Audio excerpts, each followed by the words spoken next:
stopped at a stoplight, and I thought to myself, wouldn't it be better if this wasn't ugly? This is an area that didn't just need like a neighborhood cleanup. It needed beautification.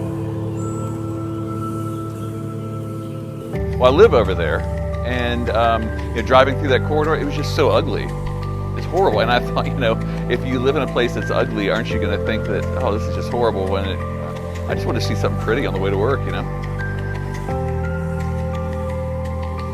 Well, I'd like to think that we tried to head off some of this, but I know that there were people who, when we started talking about putting artwork on buildings, their mind immediately went to graffiti and tagging, and they didn't think that was a great idea for the neighborhood because we already had trouble with that.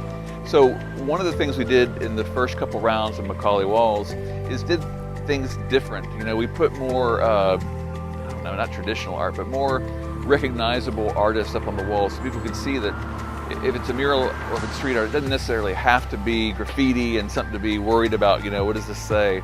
So that was certainly a concern. We had some people who kind of pushed back. Some of the business owners, even to this day, are still hesitant to put something on their building.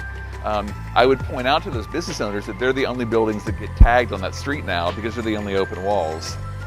So maybe they'll come around and they'll eventually come knocking on my door and we'll do something on their buildings too.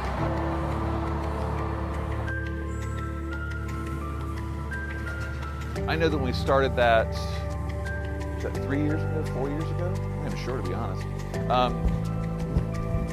The impression that most people had of my neighborhood, which is Highland Park, was very different than it is now. I know when I first moved to Highland Park, anytime there was any sort of crime anywhere on that side of the city, on the news that night they'd say, shooting in Highland Park tonight. It was a very different idea of what Highland Park was. One of the things we hoped to do with the project was get people to slow down as they drove through that corridor. It's a major thoroughfare from the suburbs, the bedroom communities to downtown. People would just fly through there and never stop to look. So we thought if we get people to slow down and look at it, they might not just get a look at the art, but also get a look at the neighborhood.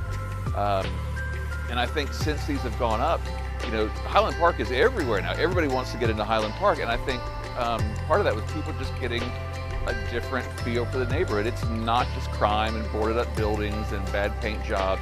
People stop to get out to see the artwork.